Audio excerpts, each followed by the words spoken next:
Resultados da reforma. Ainda temos um tempinho, vamos tentar falar mais um pouquinho. Resultados da reforma. 3 palavras. 3 palavras. Divisão, reforma e avivamento. Vamos falar primeiro de divisão. É claro que a reforma protestante trouxe divisão na igreja ocidental. Isso aí é claro e evidente. A cristandade estava dividida. E dividida de várias formas. Começando pelo norte protestante e o sul católico. Isso é bem claro na Europa, você vê bem isso. O norte é protestante e o sul é católico. Não sei porquê, na providência de Deus era assim que era para ser. E não só houve divisão entre católicos e protestantes, mas houve divisão desde o início dentro do próprio protestantismo, infelizmente. Vocês lembram que nós falamos no domingo passado do encontro de Zwinglio com Lutero em Marburg, certo? Em que eles não se entenderam, Lutero bateu na mesa, e quando Lutero bate na mesa não tem mais conversa. Né? O homem é complicado. Apesar do Melanchthon sempre querer unir os protestantes, né? E o Calvino também. O Calvino tentou por um tempo, depois ele viu que não tinha mais jeito também. Ele nunca acreditou que ia dar para unir católicos com protestantes, porque era inviável.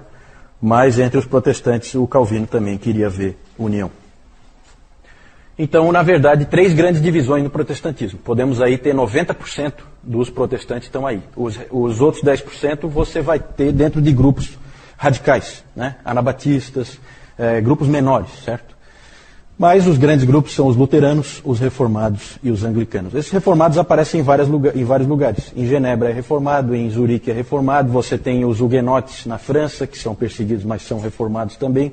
Os holandeses, né? Lá também, igreja reformada. Então, reformados é uma coisa que pega mais países, né? Os luteranos pegam mais em torno da Alemanha. Não só a Alemanha, mas também aqueles outros países que tem ali, Boêmia, Morávia, na época, né? Vamos falar um pouquinho da França, acho que é interessante, para não deixar de fora os huguenotes. Acho que a gente pode aproveitar aqui e falar um pouco sobre isso.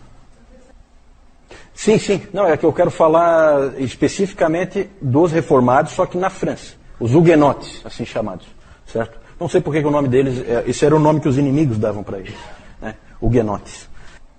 Eu acho que é interessante a gente falar um pouquinho deles. Não tem como a gente entrar em detalhes, mas eles são importantes inclusive para a história da igreja no Brasil, né? Porque nós poderíamos ter tido uma colonização de huguenotes aqui, né? Não tivemos por muito pouco, certo? Graças aos heróis da sua infância, José de Anchieta e Manuel da Nóbrega, que convenceram o Mendes Sá para mandar o Estácio de Sá lá matar todo mundo, certo? Então aqueles heróis seus, né? Da infância, certo? Foram os responsáveis por acabar com o protestantismo que tinha uma chance, né? Não era uma chance muito consistente, mas tinha uma chance. Depois eu vou falar um pouco mais sobre isso, tá? Antes disso, eu quero falar daqui a pouco já está na hora do nosso intervalo, eu só quero falar de uma coisa nova que aparece. Os países passaram a ter que tratar de uma coisa que não existia antes: pluralismo religioso. Agora a igreja não é mais uma só, e em alguns países você tem várias igrejas coexistindo, e o que fazer?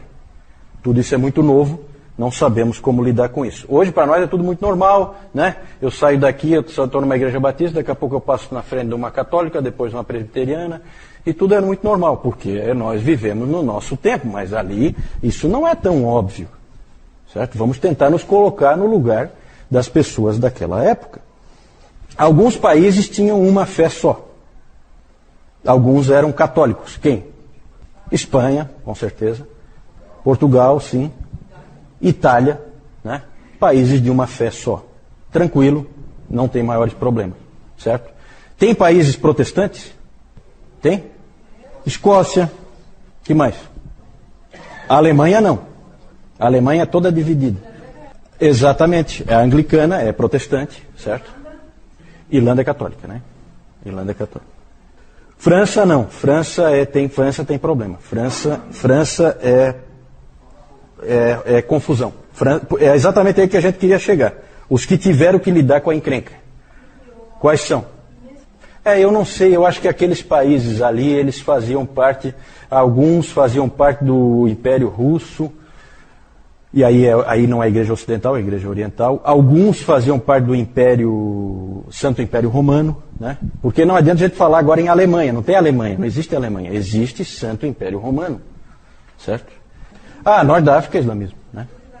Tudo. Desde lá do século VII, tudo islamismo, né? Até hoje lá são os piores países que tem, tudo tomado por muçulmanos, tudo ali. Grécia, boa pergunta, não sei como é que era na Grécia. Claro, a Igreja Ortodoxa, claro, a Igreja Oriental, por isso que não entra aqui nessa, né? É a Igreja Oriental, com certeza. Obrigado, Deb, isso mesmo.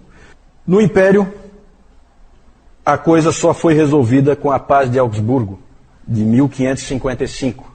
Foi assinado um acordo, o acordo era mais ou menos o seguinte, para simplificar, certo? Porque o Santo Império Romano é formado de vários reinos, certo? Pequenos reinos ali, como a Saxônia, por exemplo, nós falamos da Saxônia. E a Paz de Augsburgo foi o seguinte, para não dar rolo, cada região assume a religião do seu rei. Interessante, né? Então você se converte à religião do rei, aí você está tranquilo. Senão você sai porque ali não pode ficar, né? Então eles não permitiram assim um pluralismo realmente, né? Eles na verdade acharam uma outra solução. Você tem, dentro do Santo Império Romano, depende do reino que você está, é católico ou é protestante. Na França, nós temos uma minoria calvinista e um reino fortemente católico. Esse é problema, isso é explosivo. Por isso houve forte perseguição aos huguenotes. O Calvino incentivava muito a reforma na França. Ele mandava jovens para lá, depois de treinados na Academia de Genebra. Preparava e mandava os caras para lá. É muito interessante, tem as cartas, né? As cartas de Calvino aos 5 prisioneiros de Lyon.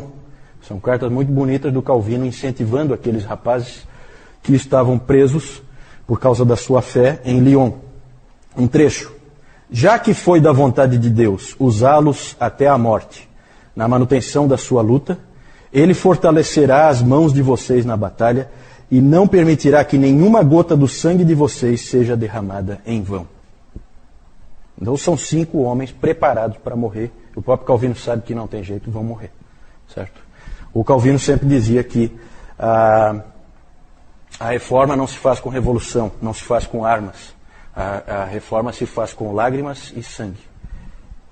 E oração. E oração. Esqueci da oração. Oração ele colocava. Lágrimas e orações são nossas armas. Mas houve pessoas, como John Knox na Escócia, que pegaram em armas sim. E na França acabaram pegando em armas também. Certo? E ficaram, na verdade, eles tinham um grande trunfo, que era o almirante Coligny, Gaspar de Coligny, que se converteu ao protestantismo. E esse sujeito era um sujeito importante, poderoso, que tinha condições de fazer diferença. E aí houve conflito entre católicos e protestantes. E o Gaspar, eu não vou entrar em detalhes, o Gaspar de Coligny sofreu um atentado na noite anterior à noite de São Bartolomeu, ao dia de São Bartolomeu. E no dia de São Bartolomeu houve uma coisa arquitetada, um tipo de armadilha, porque, não tem como entrar em detalhe, mas o Henrique de Navarra, que era protestante, Navarra era um reino da Espanha, e ele era protestante, esse Henrique de Navarra, por causa dos casamentos ali, o cara vem de um outro lugar e acaba, sabe? E esse Henrique de Navarra se casou em Paris, então tinha muitos protestantes em Paris naquele dia, por causa do casamento desse futuro rei da França. Ele não era ainda rei da França, ele era rei de Navarra, futuro rei da França, certo? Inclusive um trairão, né? Porque depois a hora que ele se tornou rei da França, daí se converteu ao catolicismo, né? Tem a famosa frase, Paris bem vale uma missa, né? O que é isso, né? Que frase é essa, certo? Mas é aquela coisa, político você nunca pode confiar, né? Quando foi interessante se tornar católico, ele se tornou. Mas eu não quero entrar nesse detalhe. O Henrique de Navarra estava se casando. E aí Paris estava cheio de protestantes por causa do casamento dele. O que aconteceu? Os católicos aproveitaram e foi um verdadeiro massacre que aconteceu ali, que é o famoso massacre da noite de São Bartolomeu, em que morreram milhares de protestantes em um único dia, em Paris e por toda a França. 24 de agosto de 1572. Em 1598 foi proclamado o Edito de Nantes. 1598, então são 1572, 98, são 26 anos. Isso, 26 anos. 26 anos depois foi publicado o Edito de Nantes, proclamado o Edito de Nantes, dando liberdade religiosa, desde que ficassem em guetos segregados os protestantes. Certo? Então, na verdade, passou a ser um reino dentro do reino. Né? Um reino pobre, porque você fica isolado, você é marginalizado. Né? Mas foi isso que fez, na verdade, o Henrique de Navarra, aquele lá, né? Ele providenciou para que o Edito de Nantes fosse publicado. Certo? Porque ele tinha simpatia pelos protestantes, porque um dia ele foi um deles. Né? Não era mais, mas... O Edito de Nantes durou uns 100 anos e aí a perseguição recomeçou e desta vez os huguenotes tiveram que fugir. Na França, o protestantismo não vingou. Na verdade, na França não vingou nada no fim das contas. Certo? Porque depois foi o berço do iluminismo e aí Deus é um Deus que é o grande arquiteto do universo, que foi embora, deu corda no relógio e sumiu, e é assim que é a mentalidade do francês. Né? Então, só para terminar, então, aqui essa parte que eu estou falando de divisão, e aí nós vamos sair, houve guerra também dos Países Baixos com a Espanha. E nessa guerra acabou, então, havendo um acordo no final, em 1607, o norte protestante passou a se chamar, nesse acordo, 1607, Países Baixos, certo? Localize-se, Espanha atacou e tal, o norte protestante passou a se chamar Holanda, muito bom, e o sul católico passou a se chamar Bélgica, exatamente, muito bom. É isso aí, Bélgica e Holanda. Houve um acordo, e aí porque houve guerra entre protestantes e católicos ali, e aí aquela coisa, vamos parar com a guerra? Vamos. Então vocês aqui, protestantes, vocês ficam com essa parte aqui para o norte, e nós ficamos com essa parte aqui para o sul, nós católicos. Então sabe esses acordos assim? Não necessariamente, né? Na verdade, tem gente que acaba se adaptando, né? Mas com certeza tem gente que se muda, claro. Vou para um lugar onde é melhor para mim. Né? E muita gente é como o vigário de Bray, né? O que estiver valendo, eu estou nessa. Para mim, tanto faz. Todos os caminhos levam a Deus, né? Esse é o pensamento. A Suíça é cantões, né? A Suíça não era um país... até hoje não é... até hoje é um país esquisito, né? Com um monte de língua diferente. Né? Porque, na verdade, como a gente viu, você tem cantões que são regiões independentes, tipo de principados, assim, mais ou menos como é hoje Luxemburgo, né? Regiões pequenas ali em que basicamente é uma cidade com alguma coisa em volta para você pôr lá uma cabeça de gado, alguma coisa, né? Mas é uma coisa assim, né? É simples. E então a Suíça era assim já desde o tempo da Reforma, né? Você fala de Zurique, não, a Suíça é protestante, né? A Suíça tinha alguns cantões católicos, né? Mas acabou o protestantismo prevalecendo, né? Sim. Porque os huguenotes, como eu disse, eles fugiram, né? Para vários lugares. Inclusive alguns foram para a América, se espalharam, né? Mas foram muitos, com certeza, para a Suíça. Com certeza, a Suíça era uma boa opção, né? A Suíça. A Holanda, só para terminar, a Holanda foi desde o início um exemplo de liberdade religiosa. Né? Foi um dos primeiros países assim em que começa a aparecer alguma liberdade religiosa. Vamos retomar então, falei que eram 3 palavras que a gente ia usar: divisão, reforma e avivamento, como resultado da reforma. Reforma, evidentemente, se o nome é reforma protestante, é evidente que um resultado da reforma protestante foi reforma. Né? A igreja estava modificada, e estava modificada em várias frentes. A gente pode imaginar, eu vou deixar como exercício para vocês fazerem aí, imaginar o quanto mudou a igreja. Não é pouca coisa. Surgem até novos personagens, como a figura do pastor pregador. A figura do pastor pregador não existia antes, certo? Existia a figura do padre. Esse pastor pregador, ele inclusive tem família.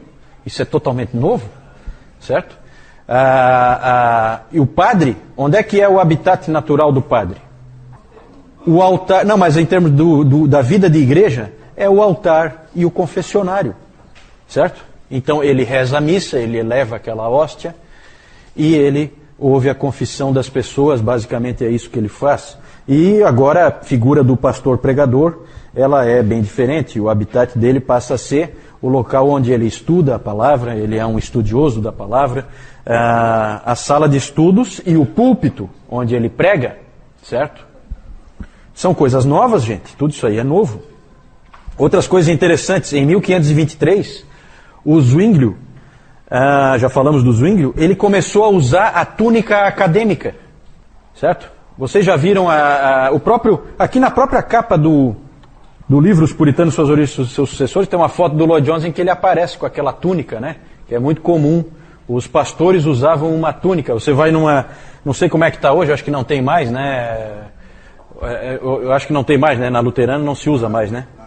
Ainda usa a túnica, né? Então era comum os pastores protestantes usarem essa túnica. Na verdade, em vez a estola sacerdotal e coisa, não. Nada desse tipo de simbolismo. O simbolismo era de um acadêmico, um estudioso. Quem vinha ali pregar é um estudioso da palavra. Né? Então por isso que ele vinha assim de beca, parece que ele está vindo numa formatura. Né? O Zwinglio que começou com isso aí. E realmente os pastores protestantes, quando iam pregar, eles sempre estavam com aquela túnica. E na teologia, né, nós tivemos enormes mudanças, surgiram várias confissões protestantes. A Confissão de Augsburgo, de 1530, já falamos dela, né, escrita pelo Melanchthon. E também, no caso dos luteranos, eles têm como regra a Confissão de Augsburgo, junto com, principalmente, a Fórmula da Concórdia, de 1580. Ali houve um acordo quanto a monergismo, sinergismo e tal, essa coisa toda que nós já comentamos um pouco. Dentro do ramo reformado, você tem a Confissão Gálica, escrita por Calvino, certo? Foi ele que escreveu. A Confissão Escocesa, já falamos, escrita por Knox e mais 5 Joões. A Confissão Belga, escrita pelo Guido de Bré, que foi executado pelos espanhóis, certo? A Confissão Belga. A Segunda Confissão Helvética, que nós falamos aqui, escrita pelo Heinrich Bullinger, o genro do Zwinglio e sucessor do Zwinglio. E também a Confissão de Heidelberg. Essa é uma confissão muito legal, muito interessante, que era usada pela comunidade reformada da Alemanha, certo? Porque na Alemanha tinha também reformados, não tinha só luteranos. No Palatinato, que é uma região que tem lá, eles tinham muitos reformados. E aí o Zacarias Ursino, e um outro que eu não lembro o primeiro nome dele, o Oleviano, esses dois escreveram a Confissão de Heidelberg. Bem interessante também. Os 39 artigos da Igreja Anglicana, todas essas várias confissões aí protestantes surgiram. A música foi um grande legado também. Muitos hinos bonitos, muita composição musical. Os salmos, né, todos os salmos musicados. Eu coloquei aí só um lembrete em relação à economia, tá? Cuidado, gente, com o que dizem nessa questão da economia, tá? Max Weber foi um sociólogo e economista da virada do século XIX para o XX, e ele escreveu um livro famoso, extremamente influente, cujo título é A Ética Protestante e o Espírito do Capitalismo, certo? E aí ele faz uma vinculação do calvinismo com o capitalismo, que é muito comum os jovens, quando estão na escola, estudarem que calvinismo e capitalismo andam juntos. Nada mais longe da verdade. O calvinismo não tem nada a ver com o capitalismo, são coisas completamente independentes, não há relação alguma, certo? Isso aí é uma opinião do Max Weber, muito mal calcada em fatos, certo? Pelo contrário, os reformadores sempre disseram que os cristãos devem cuidar dos pobres, porque Deus é o advogado dos pobres, certo? Isso é bíblico. Certo. Eu acho que aí tem um pouquinho de forçação de barra. Mas é interessante a Jussara colocar esse elemento, porque realmente pode ser uma interpretação equivocada do que o Max Weber colocou, né? Mas eu não quero entrar nisso não, isso é só um lembretezinho. Vamos lá. Reforma, então, mais do que evidente. Nós nem conseguimos falar de tudo que houve em termos de reforma na teologia, né? Quantas coisas eu deixei de falar no domingo passado, né? Propositalmente, porque nós não temos tempo. Sacerdócio universal de todos os crentes, certo? Livre exame das Escrituras. Tudo isso são presentes que nós ganhamos de Deus através dos reformadores. A terceira palavra, pode passar aí, avivamento. Sempre há uma questão clara, a reforma foi um avivamento? Foi um movimento de avivamento? Sempre há discussão quanto a isso aí, né? Aquele período dos reformadores foi um avivamento? Gente, muitas coisas absurdas aconteceram. Guerras, derramamento de sangue, erros, excessos, divisões. O próprio Lutero, ele pensou em desistir de tudo, mais de uma vez, porque ele achava que as pessoas não estavam vivendo de acordo com o que elas criam, certo? Então ele tinha vontade, às vezes, de largar tudo, porque muitas vezes o indivíduo vinha e dizia, não, eu sou um luterano e tal, e a vida dele é um desastre. E porque a gente sabe, houve muito uso político do momento também, né? Pessoas não sinceras entraram junto, e isso a gente vê no próprio filme do Lutero, isso também está retratado, né? Mas até os católicos reconhecem que ocorreram transformações na vida e na espiritualidade das pessoas. Eu acho que até a própria igreja, como nós vimos, a própria igreja católica romana foi afetada, certo? Até ela melhorou depois da reforma protestante. Tantas coisas que a gente deixou de falar, eu não tenho como falar, né? Falei aí o livre exemplo da Escritura, as marcas da verdadeira igreja, né? Pregação da palavra, nada de sucessão apostólica. Pregação da palavra, fiel, né? Pregação da palavra com fidelidade, administração correta dos sacramentos e exercício da disciplina eclesiástica. Marcas da verdadeira igreja. Tudo isso aí são herança dos reformadores. Não temos tempo para nos aprofundar, temos que seguir em frente. Só quero mostrar rapidamente aqui um quadro que existe sobre a noite de São Bartolomeu, todo o massacre que houve naquela noite. Ali o Gaspar de Coligny, depois nós vamos falar dele de novo, porque ele foi importante no envio do Villegagnon para cá, para o Brasil.